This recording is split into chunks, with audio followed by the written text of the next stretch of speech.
¿Qué tal, hermanos? Nuevamente nos encontramos para estudiar la palabra de Dios. En esta oportunidad estamos llegando casi al final de la carta de Pablo a Timoteo, la primera carta de Pablo a Timoteo, capítulo 6, y ya abordamos el versículo 11 en adelante. En esta oportunidad vamos a estar llegando con el versículo 11 y 12.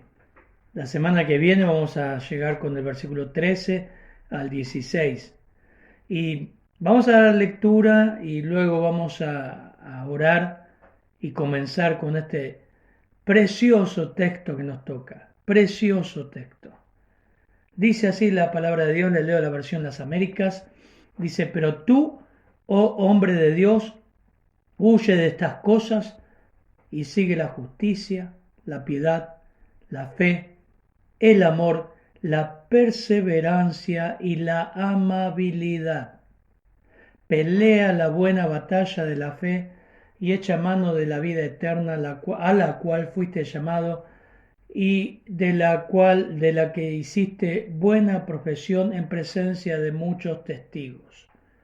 Ahora les voy a leer la versión Reina Valera 60, que seguramente es la que tienen ahí en su mesa de luz, en su mesa.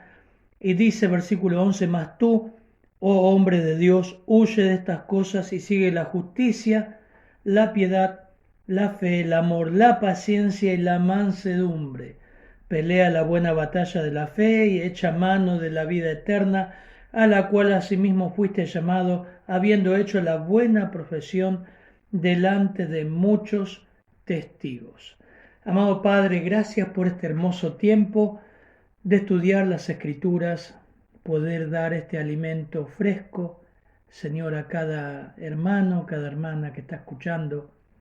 Señor, te pido que tú alimentes tu iglesia, tú la nutras, Señor, tú nos cambies, tú nos enseñes, Señor, tú nos guíes en lo que es el ministerio, en lo que es unos a otros, en lo que es nuestro corazón, Señor. Habla a tu pueblo, Señor.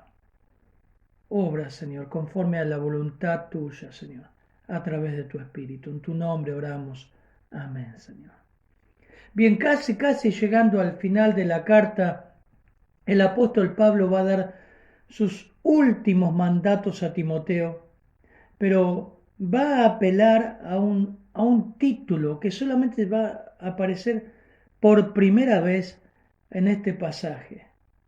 Es un título que se usaba en el Antiguo Testamento y describe la tremenda responsabilidad, privilegio y describe de quien representaba a un Dios soberano. Ese título es hombre de Dios. Versículo 11 nos dice, pero tú, oh hombre de Dios. En 2 de Timoteo, el apóstol Pablo lo va a usar por segunda vez este título. Y es un pasaje muy conocido, hermanos, que utilizamos muchas veces en versículo 16. 2 de Timoteo 3:16 dice, toda escritura es inspirada por Dios y útil para enseñar, para reprender, para corregir, para instruir en justicia, a fin de que el hombre de Dios sea perfecto, equipado para toda buena obra.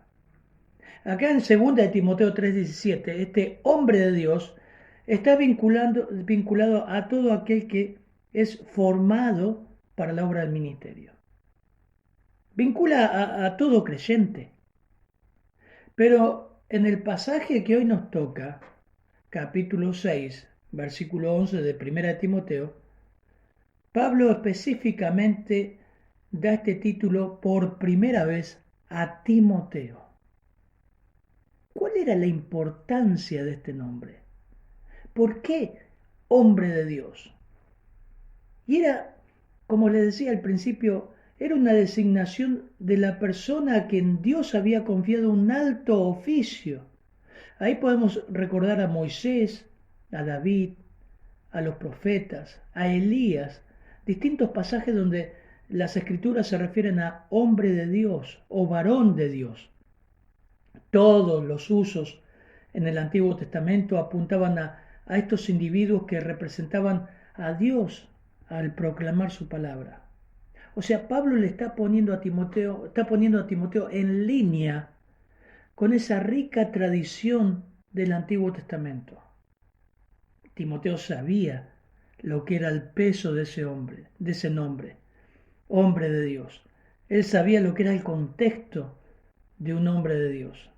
Y al igual que sucedió en el Antiguo Testamento, a él se le llamó, se le ordenó y se le dio una responsabilidad, predicar la palabra de Dios. ¡Qué privilegio! Por eso les digo que son los últimos mandatos, pero Pablo también lo anima a Timoteo con este título. Hoy en día ese título se le da a todo creyente que está vinculado con el liderazgo.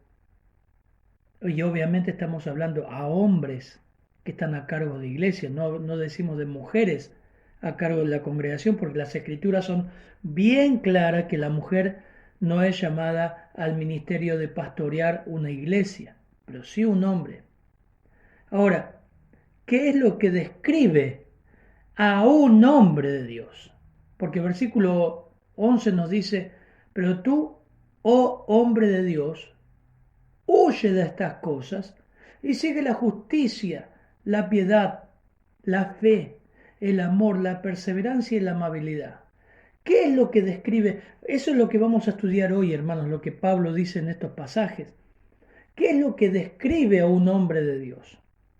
Y la primera característica esencial de todo hombre de Dios es el contraste entre su conducta y la conducta de los falsos maestros. Por eso es interesante la primera palabrita que aparece en el versículo 11, tanto la versión Las Américas como la versión Reina Valera 60. Pero tú, oh hombre de Dios, Las Américas. La versión Reina Valera 60 dice, mas tú, oh hombre de Dios. Pero, o en la Reina Valera 60, más tú, está unido al nombre de hombre de Dios. Y eso marca fuertemente un contraste, hermanos, un contraste entre los hombres que Pablo estuvo describiendo hasta ahora. ¿Cuáles hombres? Esos hombres que están en el versículo 3 del capítulo 6. ¿Se acuerdan que dice, si alguno enseña otra cosa y no se conforma a las sanas palabras de nuestro Señor Jesucristo y a la doctrina que es conforme a la piedad, está envanecido, nada sabe y delira acerca de cuestiones y contienda de palabras? Y versículo 10 dice, porque raíz de todos los males es el amor al dinero, el cual codiciando a algunos, versículo 10, ¿quiénes eran esos algunos? Son los mismos algunos del versículo 3. Si alguno enseña otra cosa, era ese grupito de falsos maestros que estaban infectando, como vimos el anterior mensaje, a la iglesia, que se habían extraviado de la fe y que fueron traspasados en muchos dolores por amar al dinero. En contraste, ese contraste está definido por acciones. Fíjense el versículo 11. Lo primero que Pablo dice, que un hombre de Dios huye. Pero tú, oh hombre de Dios, huye de estas cosas. Mi pregunta es, la pregunta que le hacemos al texto es, ¿de qué? Y el escritor asegura, de estas cosas. Y yo le pregunto, ¿pero cuáles eran esas cosas? Bueno, el escritor me responde con el versículo 10, la maldad que está asociada con el amor al dinero. Versículo 5, versículo 9 y 10. Versículo 5 dice, disputas necias de hombres corruptos de entendimiento, privados de la verdad, ya lo vimos, no eran salvos, que toman la piedad como fuente de ganancia, apártate de los tales. Porque los que quieren enriquecerse, versículo 9, caen en tentación y lazo y en muchas codicias necias y dañosas que hunden a los hombres en destrucción y perdición. ¿Qué hombres? Estos hombres de versículo 5, estos hombres de versículo 3. porque raíz de todos los males es el amor al dinero, el cual codiciando algunos se extraviaron de la fe y fueron traspasados de muchos dolores. A ese contraste Pablo dice, tú, Timoteo, huí de esas cosas. ¿Qué cosas? Amar al dinero, tener ese corazón. La palabra huir es la palabra feugo, con F, para describirla, ¿no? Pero de esa palabra se deriva la palabra fugitivo. Y lo interesante de esa palabra es que está en tiempo presente. Y eso nos dice que el hombre de Dios constantemente está huyendo de estas cosas. Y es interesante pensar en el apóstol Pablo, que es quien está hablando, porque él siempre trató de que no lo comparen o lo asocien con esos algunos, con esas personas, y él evidenció una conducta totalmente opuesta a lo que eran ellos.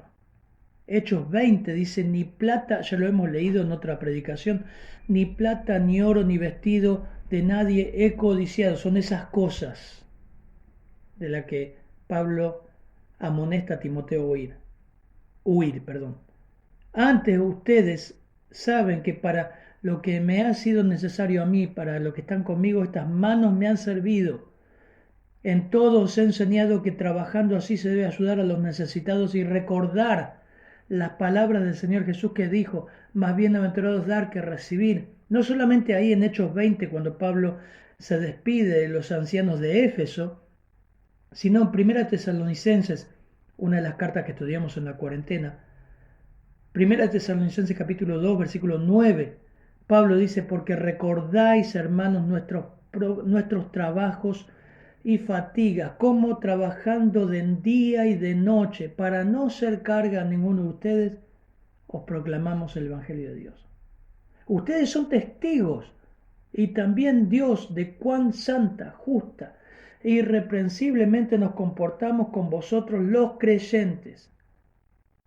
Obviamente, como vimos en 1 Timoteo capítulo 3, donde vimos los beneficios del pastor, las obligaciones de la congregación de sostener económicamente para que vivan del Evangelio. Obviamente que Pablo tenía ese privilegio y tenía ese derecho, pero para que no lo comparen con toda esta manga de atorrantes que estaban dando vuelta en las iglesias y que entrarían en Éfeso, como él también advirtió y pasó en Hechos capítulo 20, él trabajó. Él mostró una conducta totalmente opuesta a ellos. No solamente la palabra huir habla de huir del amor al dinero y tener un corazón desinteresado, no ponerle precio al ministerio, no estar en un ministerio por lo que voy a ganar. Obviamente que debe huir de eso y todo creyente debe huir del amor al dinero, pero Pablo utilizó mucho esta palabra huir, que es la palabra fugitivo. En 2 de Timoteo capítulo 2 versículo 22 dice, huye de las pasiones juveniles y sigue, más o menos como Pablo dice ahora en versículo 11, ¿no? Huye y sigue la justicia, la fe, el amor y la paz con los que invocan al Señor con un corazón puro. Pero rechaza razonamientos necios e ignorantes, sabiendo que producen altercados. Pablo le dice ahí a Timoteo también, alejate, huí, toma distancia de las discusiones y las metodologías que utilizan los falsos maestros. Ese huir de las pasiones juveniles no era huir del sexo, ya lo vimos, del sexo habla claramente en 1 Corintios, como lo vamos a ver ahora, capítulo 6, huir de la fornicación. En 2 Timoteo 2:22 dice huir de las pasiones juveniles era discusiones juveniles que estaba viendo ahí de los falsos maestros. Evidentemente eran falsos maestros jóvenes que inducían a los jóvenes a pelear en vanos razonamientos. Pablo dice, ¿sabes qué? Como hombre de Dios, huí de esas cosas. Esas cosas no son buenas. Mantenete alejado, Timoteo. Rechazá todos esos razonamientos necios e ignorantes, sabiendo que producen contiendas. Huí, toma distancia. Dios no nos llamó a hacer eso. También, como les decía en 1 Corintios 6, 18, dice, huid de la fornicación. Todos los demás pecados que un hombre comete están fuera del cuerpo, pero el fornicario peca contra su propio cuerpo. Algo que Pablo va a estar diciendo ahí es huir de todo lo inmoral. Huir. No se trata de enfrentar. El pecado sexual, hermanos, no se enfrenta ni se permanece, se huye. Recuerden siempre la figura de José en Génesis capítulo 39. Huyó de la esposa de Potifar. Huyó. Huir de la fornicación. Proverbios también habla de lo mismo. No usa la palabra huir, pero usa la palabra apartar. El sabio teme y se aparta del mal, pero el necio es arrogante y descuidado. Es descuidado con su celular. Podemos ser descuidados con nuestro celular, con nuestros ojos. Huir, tomar distancia. Proverbios 3:7 dice, no seas sabio a tus propios ojos. No seas sabio, es decir, que yo me creo que me puedo aguantar esto. Sino que dice, teme al Señor y apártate del mal. Hay lugares, hermanos, donde no debes ir. Hay lugares, hermanos, donde no es sano que estés. Hay cosas que no son sanas que las escuches. Hay horarios del día que no es bueno que estés mirando televisión o mirando el celular. Hay sitios donde no tenés que visitar. No seas sabio a tus propios ojos, teme al Señor y apártate del mal. Será medicina para tu cuerpo y refrigerio para tus huesos. Huir de la idolatría. La palabra fugitivo también, feugos. Huir. 1 Corintios 10:13. No os ha sobrevenido ninguna tentación que no sea común a todos los hombres, y fiel es Dios, que no permitirá que vosotros seáis tentados más allá de lo que podéis soportar, sino que con la tentación proveerá también la vía de escape, a fin de que podáis resistirla. Versión Las Américas. Por tanto, versículo 14 de 1 Corintios 10, amados míos, huid de la idolatría. Que es interesante, ¿no? Qué increíble que Pablo esté hablando, una iglesia a que huya de la idolatría. Una exhortación a creyentes a ser fugitivos de la idolatría. La adoración a una imagen o un ídolo. Obviamente que Corinto estaba emparentado con todo esto y por su trasfondo. La iglesia de Corinto pecaba de idolatría, pero no solamente que se desviaban hacia sus antiguos ídolos inertes, sino de personas. En 1 Corintios capítulo 1 versículo 11 dice, he sido informado acerca de vosotros, hermanos míos, por los de Cloé, que hay contienda entre ustedes. Me refiero a que cada uno de vosotros dice, yo soy de Pablo, yo soy de Apolos, yo soy de Cefas, yo de Cristo. La idolatría también la podemos dar hoy, hermanos, en nuestras iglesias. En nuestra iglesia puede haber idolatría. Yo soy del pastor Adrián, yo soy del pastor Cristian, yo soy del pastor MacArthur, La idolatría puede venir en distintas formas. Muchas cosas que se pueden interponer entre usted y el Señor, entre yo y Dios. Nuestra comodidad, nuestro ego, nuestro trabajo, etcétera, etcétera. Si algo se está interponiendo entre usted y el Señor, entre usted y congregarse, hermano, usted debe arrepentirse. Eso se llama idolatría. Pero un hombre de Dios no solamente huye constantemente de todas estas cosas, sino que un hombre de Dios también muestra un contraste en lo que sigue.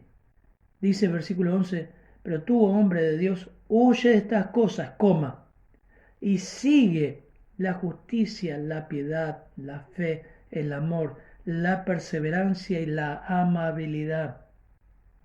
La Reina Valera 60 dice, y sigue la justicia, la piedad, la fe, el amor, la paciencia y la mansedumbre. No sé si se dan cuenta, hermanos, pero prácticamente, como leímos recién, es un versículo que se repite en 2 Timoteo 2:22. Huye de las pasiones juveniles y sigue la justicia, la fe, el amor y la paz con los que de corazón limpio invocan al Señor. La palabra sigue es la palabra dioko y significa perseguir, perseguir constantemente. Uno persigue continuamente estas virtudes. ¿Cuáles son? Por lo menos, miren, yo conté 6 virtudes. En primer lugar dice, sigue la justicia. Timoteo, un hombre de Dios, sigue la justicia. Y esta justicia, hermanos, tiene que ver con una conducta externa. Básicamente significa hacer lo correcto con relación a Dios y con relación a los hombres. No está hablando acá de la justicia impartida por Cristo, nuestra salvación, sino que tiene que ver con nuestra santidad práctica. Es lo que, hermanos, nos distingue en el mundo, hacer lo correcto. Es un estilo de vida que se ajusta a la palabra de Dios, a hacer lo que es correcto en base a la palabra de Dios. Sigue constantemente eso. Un hombre de Dios, una mujer de Dios hace lo que es correcto, no lo que todo el mundo hace. La piedad, dice. Es interesante porque esta palabra la utilizó Pablo también con los falsos maestros, hablando de la falsa piedad. Pero esta piedad habla de una conducta interna. Es la palabra eusebia y significa una reverencia hacia Dios que fluye de un corazón que le adora. Por eso estamos diciendo que es interno. Tiene que ver con una actitud nacida del corazón. Tiene que ver con actitudes, tiene que ver con motivaciones. El hombre de Dios va a perseguir continuamente, hermanos, estar bien con el Señor. Así de fácil. El hombre de Dios vamos a estar evaluándonos continuamente nuestras actitudes, nuestras motivaciones. Por eso Hebreos 11:28 dice, por lo cual, puesto que recibimos un reino inconmovible, demostremos gratitud mediante la cual ofrezcamos a Dios un servicio aceptable, con temor y reverencia. Eso es lo que describe la piedad, porque nuestro Dios es fuego consumidor. Estos dos elementos que el hombre de Dios persigue son esenciales. Es lo que nos habilita para servir al Señor. Hacer lo correcto continuamente y evaluar nuestras motivaciones y nuestra comunión delante del Señor. Por ello, todo pastor, todo ministro, todo cristiano somos llamados a hacer una mirada, lo que podemos decirle, introspectiva, una mirada de análisis dentro de nosotros mismos, a la luz de lo que Pablo dijo también a los ancianos de Éfeso. ¿Se acuerdan de Hechos 20 que recién leímos? Pablo en su despedida también le dice, tengan cuidado de ustedes, tened cuidado de vosotros y de toda la grey, en medio de la cual el Espíritu Santo se ha hecho obispos para pastorear la iglesia de Dios, la cual él compró con su propia sangre. Pero me interesa la primera frase, dice, tengan cuidado de vosotros. Y luego dice, y de toda la grey. En 1 Timoteo capítulo 4, como ya hemos visto, versículo 16, el apóstol Pablo dice lo mismo. A Timoteo le dice, Timoteo, ten cuidado de ti mismo y de la enseñanza. Persevera en estas cosas, porque haciéndolo asegurarás la salvación tanto para ti mismo como para los que te escuchan. Pero Pablo le dice, ten cuidado de ti mismo y de la enseñanza. ¿Sabe que yo pensaba que es fácil tener cuidado de la enseñanza, ¿no? Yo tomo el pasaje, los pastores hacemos eso, los que enseñamos tomamos el pasaje, lo leemos, lo releemos, lo analizamos, lo interpretamos a la luz del contexto, buscamos las palabras clave, los verbos que se repiten, leemos comentarios, hacemos la exégesis, obviamente. tener cuidado de la enseñanza. Pero Pablo dice, primero tener cuidado de ti mismo. Timoteo, ten cuidado de ti mismo. Por eso la piedad es algo interno, que se refleja en lo externo. Timoteo, fíjate de hacer y perseguir lo correcto, lo que las escrituras nos marcan, día a día. Persigue continuamente un corazón en comunión, pero también un corazón piadoso, con motivaciones correctas. Y tener cuidado de ti mismo, de tener cuidado de tus motivaciones. ¿Por qué haces las cosas? Pablo dice a Filipenses, ¿no? Que hacer todo sin murmuración y contienda. Y eso habla de las motivaciones con que hacemos las cosas. Timoteo, fíjate. Y en tercer lugar nos dice, fe y amor. Primera Timoteo 6:11 dice, sigue la justicia, la piedad, la fe y el amor. Lo interesante es que casi en todos los escritos de Pablo vemos que fe y amor van juntas, siempre van de la mano. El amor está hablando acá del amor ágape, el amor por elección. Y un autor describió la fe como algo que es simplemente la confianza en Dios para todas las cosas. Implica lealtad al Señor, constante confianza en su poder, en su propósito, en su plan, en su provisión y en su promesa. Está hablando de la fe práctica, la fe que es consecuencia de la fe salvífica. Por eso 1 Tesalonicenses capítulo 1, versículo 2 dice, siempre damos gracias a Dios por todos vosotros, haciendo mención de vosotros en nuestras oraciones, teniendo presente sin cesar delante de nuestro Dios y Padre vuestra obra de fe. Escuchen esto, 1 Tesalonicenses 1:3. Vuestro trabajo de amor, ven, fe, amor juntos. Y la firmeza de vuestra esperanza en nuestro Señor Jesucristo. La fe genuina y la fe práctica que ellos tenían en el Señor, la volcaban en la obra, la volcaban en el ministerio. Y ese ministerio lo hacían con amor, amor por las personas. Siempre, siempre una fe dinámica produce un amor práctico. Una confianza puesta en el Señor de verdad redundará en amor por su pueblo. Van de la mano. No puedo decir que mi fe está bien, mi comunión con el Señor está bien, que tengo una fe verdadera y no amo al pueblo de Dios. Santiago dijo eso. Santiago 2:14 dice, ¿de qué sirve, hermanos míos, si alguno dice tiene fe, pero no tiene obras? ¿Acaso puede esa fe salvarle? Si un hermano o una hermana no tienen ropa, un caso hipotético, pero después vimos que realmente estaba pasando, Santiago sarcásticamente coloca este ejemplo, porque evidentemente pasaba eso en la iglesia. Si un hermano o una hermana no tienen ropa y carecen de sustento diario, y uno de ustedes les dice, id en paz, calentados y saciados, pero no le dais lo necesario para su cuerpo, ¿de qué sirve? Así también la fe, por sí misma, si no tiene obras, está muerta. Siempre la fe está vinculada con el amor a los hermanos. Es práctica. El hombre de Dios sabe que su fe, su confianza y amor por Dios está ligado a su pueblo. Por eso son inseparables. Hermano, versículo 11, a la piedad le sucede después la fe y el amor. En Mateo 22, cuando el Señor contesta a alguien que le pregunta acerca de los mandamientos, dice versículo 37, amarás, él toma el principal mandamiento del Antiguo Testamento, dice, amarás al Señor tu Dios con todo tu corazón, con toda tu mente, con toda tu alma y con toda tu mente. Este es el grande y primer mandamiento. El segundo es semejante a este. Amarás a tu prójimo como a ti mismo. De estos mandamientos, de estos dos mandamientos dependen toda la ley y los profetas. Si decís que estás bien con Dios, es indudable que estás bien con su pueblo. Mi fe afecta el amor.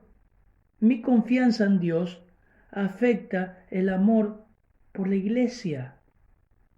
Un paréntesis, hermanos. un paréntesis, estaba escuchando una prédica de Suher Michelem y hablaba de esto, ¿no? Que pasa en todos los países. Y pasa aquí en San Miguel, pasa en todas las iglesias. Más allá de todos los cuidados que debemos tener en esta pandemia y la cual aseguramos y aconsejamos, y ahora volvimos a estar en una cuarentena o aislados hasta que bajen los contagios, hasta que aumenten las vacunas, y bueno, todo lo que ustedes saben. Yo me pregunto, durante la cuarentena que tuvimos el año pasado cerrada y ahora también, ¿cuántos de nosotros realmente estamos profundamente tristes y realmente apesadumbrados y extrañando congregarnos? Hágase esa pregunta, usted que está escuchando. ¿Realmente te pesa no poder mirar a tus hermanos y estar con ellos en la iglesia, en la casa de Dios? La casa de Dios comprende su pueblo. Esa es la prueba que se está dando en todo el mundo. Porque muchos dicen, estamos bien con el señor pastor, ¿eh? Sí, sí, sí, estamos haciendo el devocional con nuestros hijos, y todo, pero ni siquiera se conectan, ni siquiera se congregan. Hay gente que cuando se comenzó a congregarse y las autoridades dieron autorización con todos los protocolos de cuidado, no se congregó, aquí en otros países. Evaluémonos, hermanos, si nuestra fe es congruente con nuestro amor por los hermanos. Juan dice, no amemos de palabra, sino de hecho y en verdad. En quinto lugar, un hombre de Dios también se le conoce por seguir fiel en la prueba. Fíjense versículo 11, sigue la justicia, sigue la piedad, la fe, el amor. Y las Américas traduce la perseverancia. Mas tú, oh hombre de Dios, dice Reina Valera 60, huye de estas cosas y sigue la justicia, la piedad, la fe, el amor y la paciencia. Es la palabra upomón, hermanos, y significa resistencia o aguante alegre o esperanzado. Constancia, paciencia, perseverancia, perseverar. Un hombre de Dios sabe permanecer bajo la presión de la prueba. No es una resignación pasiva o fatalista, sino es una lealtad inquebrantable al Señor. Santiago 1:2 dice, hermanos míos, tened por sumo gozo cuando os halláis en diversas pruebas, sabiendo que la prueba de vuestra fe produce paciencia. Mas tenga la paciencia su obra completa, para que seáis perfectos y cabales, sin que falte cosa alguna. La paciencia o perseverancia es lo que nos capacita para servir al Señor, cueste lo que cueste. Santiago también capítulo 5, versículo 10 nos dice, tomad como ejemplo de aflicción y de paciencia a los profetas que hablaron en nombre del Señor. Y aquí tenemos por bienaventurados los que sufren. ¿Han oído acerca de la paciencia de Job? Y habéis visto el fin del Señor, que el Señor es muy misericordioso y compasivo. Esta palabra, paciencia o permanencia, paciencia traduce la versión Reina Valera 60, es una fidelidad al Señor, aún bajo el peso de la aflicción. Eso persigue el hombre de Dios. Para que entendamos mejor, es un contraste con aquel que fue sembrado entre piedras. Eso es lo que distingue a todo creyente que ha creído de verdad, hermano. A todo hombre, a toda mujer que ha puesto su confianza en el Señor. Sigue al Señor a pesar de. Es como Pedro exclamó, Señor, ¿a quién iremos? Tú tienes palabras de vida eterna. Es como Asaf dijo, ¿a quién tengo yo en los cielos sino a ti? Y fuera de ti nada quiero en esta tierra. Marcos capítulo 4, versículo 16 dice, estos son asimismo los que fueron sembrados en pedregales, los que cuando han oído la palabra, al momento la reciben con gozo, pero no tienen raíz en sí, sino que son de corta duración, porque cuando viene la tribulación o la persecución a causa de la palabra, tropiezan, se van. Un hombre de Dios persiste es constante, se levanta, sigue.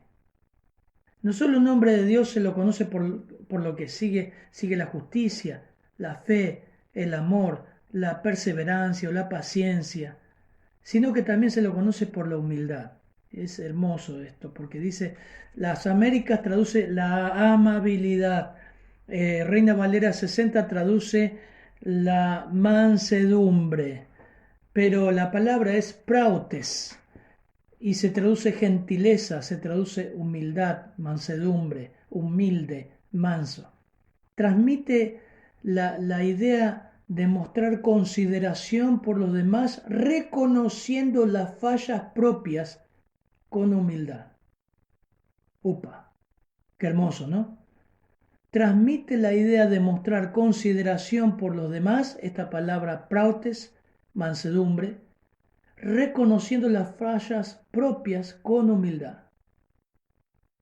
Qué lindo, ¿no? Proverbios 15:33 dice, el temor del Señor es instrucción de sabiduría, y antes de la gloria está la humildad. Qué terrible que tu esposa te tenga que decir, vos nunca reconoces una falta. Que tu esposo te tenga que decir, nunca escuché que reconozcas una limitación. Esto también tiene que haber entre pastores, entre diáconos, entre maestros de escuela dominical, entre compañeros de ministerio. Reconocer la falla. Me equivoqué. Decilo una vez.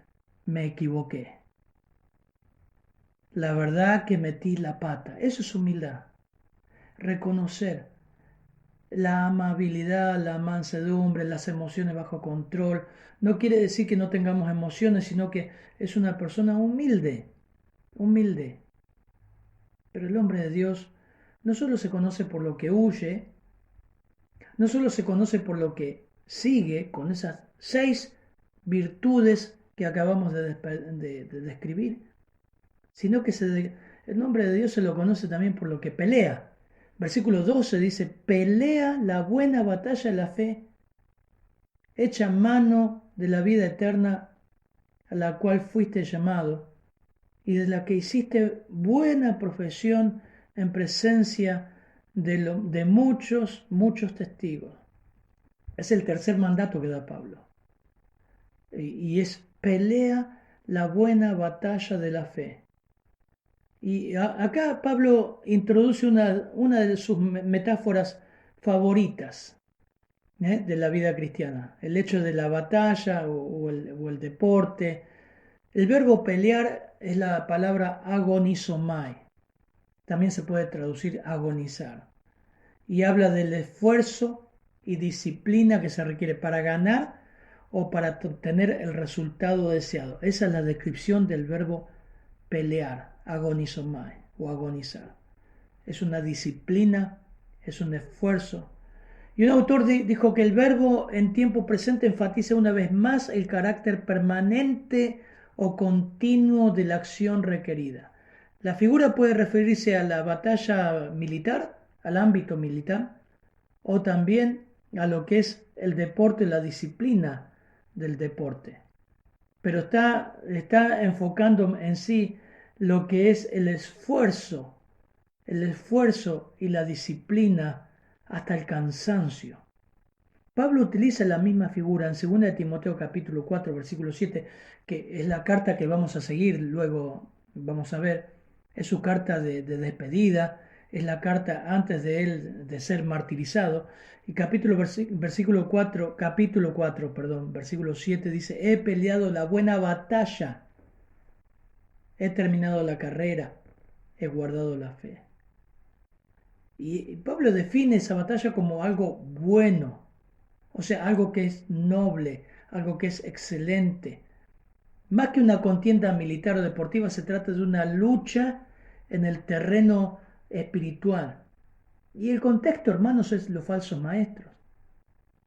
Se presenta el desafío a Timoteo nuevamente, a que Timoteo, estás en una batalla espiritual contra todas estas personas. Y como fiel ministro tenés que defender la fe, tenés que defender la iglesia. en el sentido de que se mantenga el verdadero evangelio, Timoteo. Por eso que para animarlo más, le dice Timoteo, echa mano de la vida eterna a la que fuiste llamado. Ahora, algunos pueden interpretar esto como, bueno, Pablo le está haciendo un llamado a la salvación a Timoteo. No, no está hablando de eso. Echar mano está hablando de asirse de la vida eterna. Pero más que salvación, no está hablando de salvación, sino que es ministrar a la luz de la eternidad, ministrar a la luz de la salvación, a la luz de lo que fuimos llamados. Es como, ¿se acuerdan? Pablo habla a los Colosenses capítulo 3, perdón, versículo 1.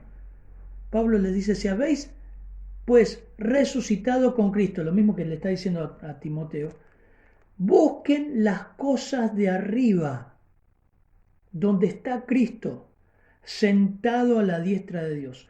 Busquen las cosas de arriba. Esa es la idea que nos da el versículo 12. Timoteo, busca las cosas de arriba, enfócate en la eternidad. Versículo 2 de Colosenses 3 dice, poned la mira en las cosas de arriba, no en las de la tierra, porque han muerto y vuestra vida está escondida en Cristo.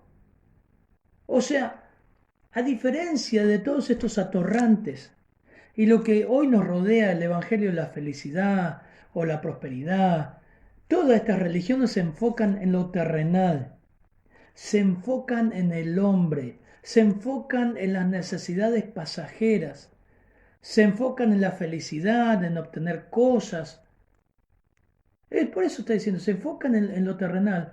Por eso primera de Juan, capítulo 4, versículo 5, nos dice, ellos son del mundo. Cuando habla de ellos, Juan, el contexto también es de los falsos maestros, dice, primera de Juan 4, versículo 5, ellos son del mundo. ¿Quiénes? Los falsos maestros. Por eso hablan de parte del mundo, coma. Y el mundo los oye. ¿A quiénes? A los falsos maestros. Nosotros somos de Dios. El que conoce a Dios nos oye. ¿Le hace ruido esto, hermanos? ¿Se acuerdan el Señor Jesús? Mis ovejas oyen mi voz y yo las conozco y me siguen. Los que son de Dios, los que son llamados a salvación, van a oír. Nosotros somos de Dios y el que conoce a Dios nos oye.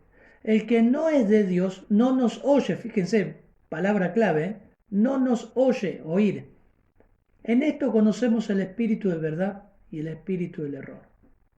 O sea, el ministerio de un hombre de Dios se concentra y se basa en las realidades eternas, no en los elementos pasajeros del mundo.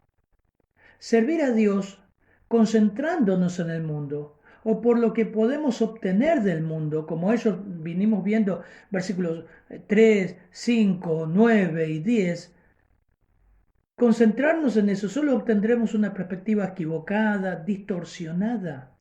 Timoteo había sido llamado eficazmente a la eternidad con Cristo. Lo que tenía que hacer ahora era centrar su mirada y su ministerio en lo eterno, en los valores eternos, en contraste con los falsos maestros. Y dice, ahora Pablo apela a un recuerdo de Timoteo, apela a un recuerdo, habiendo hecho la buena profesión delante de muchos testigos. Bueno, acá hay yo creo que las dos interpretaciones están bien. Yo creo que pueden ir juntas. Algunos dicen que Pablo acá le trae a la memoria de Timoteo su bautismo, porque viene hablando de su salvación y que se concentre en predicar a la luz de esa salvación en lo eterno. Pablo le recuerda el momento de su bautismo, donde hizo una confesión pública. El bautismo, hermano, es público. El bautismo, cuando usted se bautizó, y si un día te bautizás, va a haber público. ¿Por qué hay público? Porque es un testimonio público de que seguís a Cristo, que creíste a Cristo y que haces una confesión pública de lealtad a Cristo. ¿Te acordás de eso? ¿Te acordás cuando te bautizaste? Y le dijiste, Señor, te sigo. Yo te sigo, Señor. Y el pastor iba repitiendo una frase y vos le repetías. Generalmente aquí hacemos eso, no solamente que crees, sino que si estás comprometido a seguirle al Señor hasta que Él te llame a su presencia. Bueno, eso es una. Y otra es que seguramente también Pablo está hablando de la buena profesión de la que hiciste en presencia de muchos testigos a su ordenación. En capítulo 4, versículo 14 dice, no descuides el don espiritual que está en ti, que te fue conferido por medio de la profecía con la imposición de las manos en el previsterio. Y dice, reflexiona en estas cosas, dedícate a ella para que tu aprovechamiento sea evidente a todos. O sea, Pablo le está diciendo a Timoteo, no aflojes, Timoteo, comportate como un hombre de Dios. Huí de esas cosas que buscan estos hombres perversos, estos falsos maestros. Seguí las cualidades de un hombre de Dios: justicia, piedad, fe, amor, paciencia, humildad. Timoteo, pelea como un hombre de Dios. Seguí esforzándote, disciplinándote a fin de enfrentar esa lucha espiritual contra lo que atenta al Evangelio. Enfócate en lo eterno y en los resultados eternos, en las inversiones eternas. Recuerda tu promesa de fidelidad a Cristo, Timoteo, en tu bautismo, en tu ordenación. Ahora, ¿cómo sería a nosotros este llamado, hermanos? Me atreví a escribirlo para leerles. ¿Cómo sería la implicación a nuestra vida? Y sería, hermano, no aflojes. Comportate como un hijo de Dios. Huí de todo lo que pueda atentar contra tu comunión con el Señor. Huí de idolatría, huí de fornicación. Sigamos las cualidades de un hombre o mujer de Dios. Hagamos lo correcto. Evaluemos nuestra intimidad con Dios. Mantengamos nuestros hábitos piadosos. Seamos hombres y mujeres piadosos.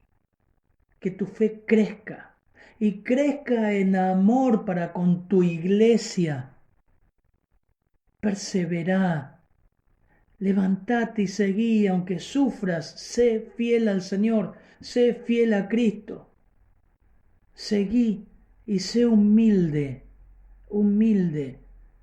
Todo lo que tenemos lo hemos recibido de gracia, no merecemos nada.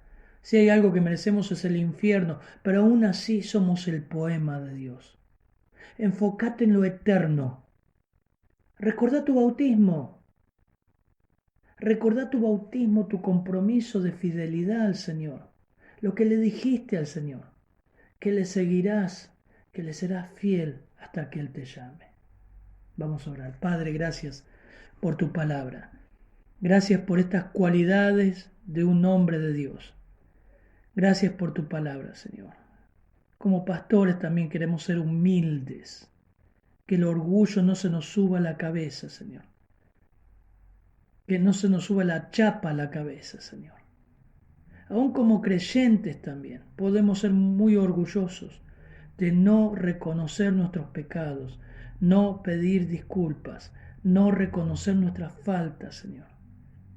Gracias por estas hermosas cualidades que podemos meditar y que tu Espíritu seguramente toca a cada uno, a cada hermano conforme a tu voluntad. Te damos gracias, Padre, en tu nombre. Amén, Señor.